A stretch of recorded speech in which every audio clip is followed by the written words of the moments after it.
Familia de Maná Jordán, Dios les bendiga grandemente a todos. Mi nombre es Gloria Betancourt, para los que me ven por primera vez. En este episodio verás lo más insólito y torpe que un pastor puede proponer a su congregación, siendo supuestamente ministro de Dios. Por eso, con lo que vas a ver en este video, comprenderás que no todos los que tú ves tras un púlpito con títulos de pastores realmente lo son. Así que si tú llegas a escuchar estas barbaridades, sal corriendo inmediatamente de ahí. De estos dos hombres que vas a ver, sobre todo el segundo te dejará con la boca abierta. Así que miremos lo absurdo de lo absurdo. Les afirmo, yo soy pastor evangélico. Quizás la afirmación que haga no sea agradable para mis hermanos evangélicos, pero yo como pastor evangélico y como amante de la historia, quiero decirles algo muy importante. Nosotros como evangélicos no existíamos antes de la llegada de Martín Lutero. Esto es real. No existía ninguna denominación más que la Iglesia Católica.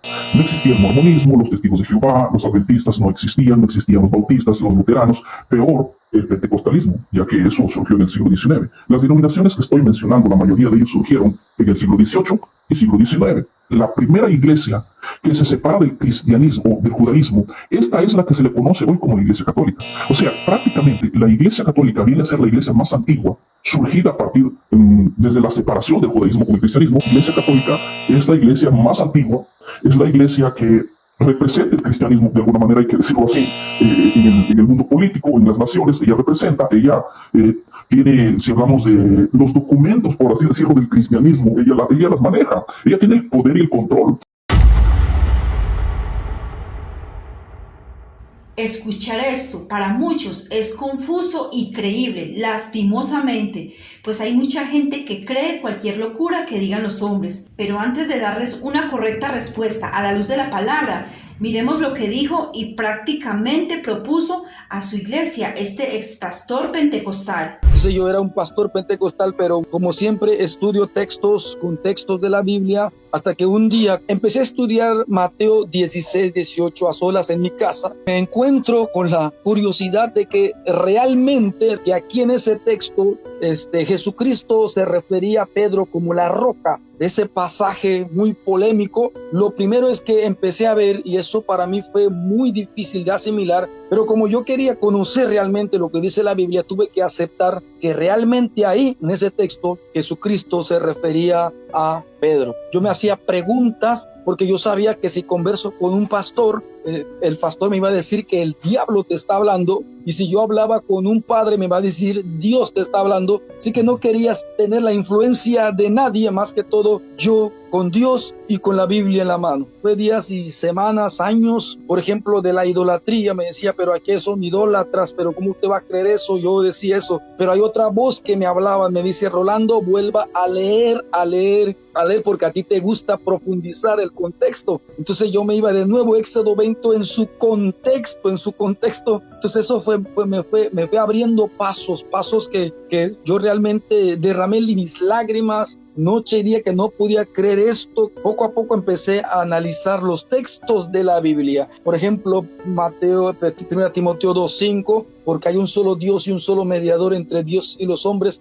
Volví a leer, volví a examinar bien el texto, y luego dice, sí, me dije, sí, tienen toda la razón. Oye, yo lloré porque yo realmente quería servir a Dios, pero yo pensé, si yo me vuelvo católico, en el catolicismo el único que hablan al frente son los padres y son célibes, y yo soy casado y no podría hablar en la iglesia, así que yo seré uno más en los montones. Me iré a la iglesia católica, me sentaré a escuchar al Padre, y aquí se acabó mi vida. Yo lloré y derramé mis lágrimas delante de mi laptop que tenía, porque iba descubriendo que no podía seguir engañándome y engañar. En los últimos momentos de mi vida empecé a enseñar el bautismo del agua, empecé a enseñar la validez de la Biblia, que son 73, y mi congregación esto lo tomó muy extraño, y decían, Rolando, estas son doctrinas católicas, ¿cómo es eso?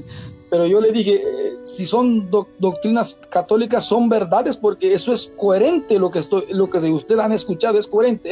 Muchas personas de su congregación, que obviamente estaban más capacitadas que él, le reprocharon sus equivocados argumentos.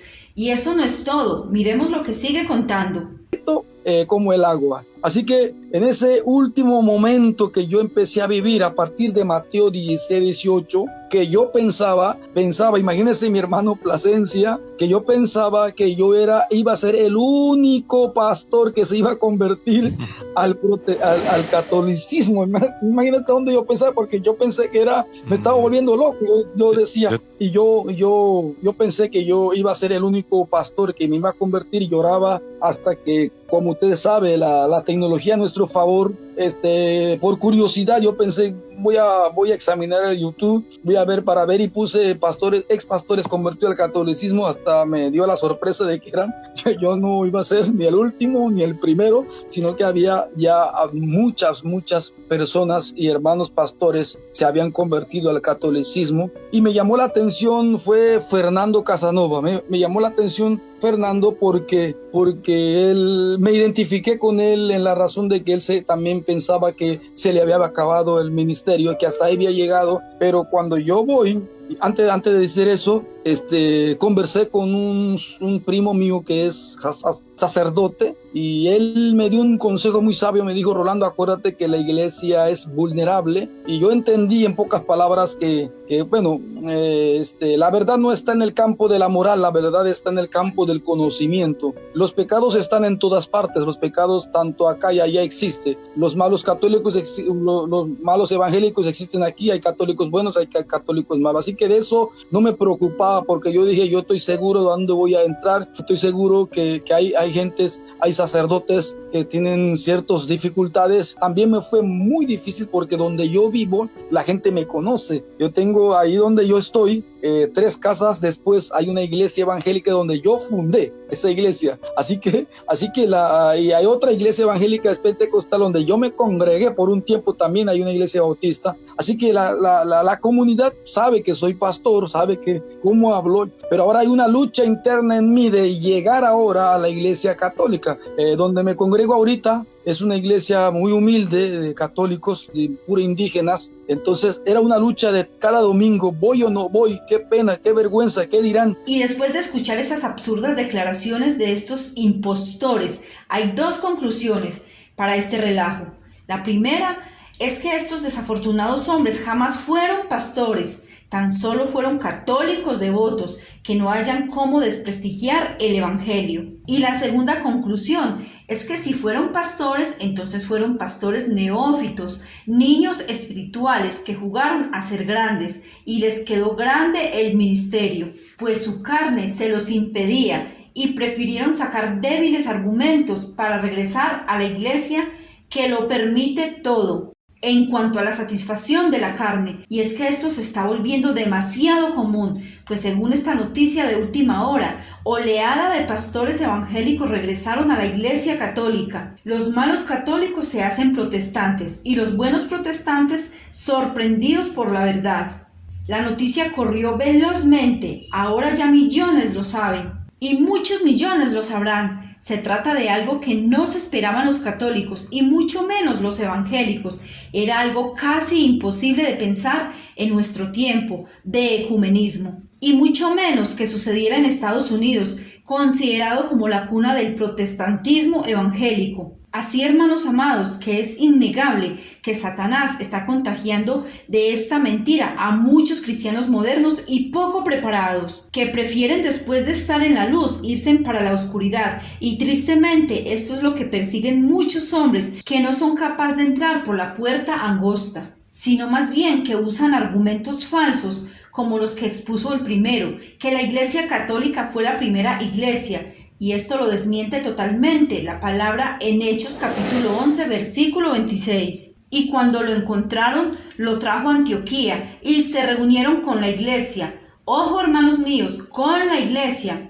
Ya la iglesia existía, presten atención, y enseñaba a las multitudes, y a los discípulos se les llamó cristianos. Cristianos por primera vez en Antioquía, no en Roma, y mucho menos por el nombre católico. No se dejen engañar. Y el otro supuesto pastor pentecostal que dice que fundó una iglesia está peor aún, diciendo que la iglesia se fundó sobre Pedro, que es la roca.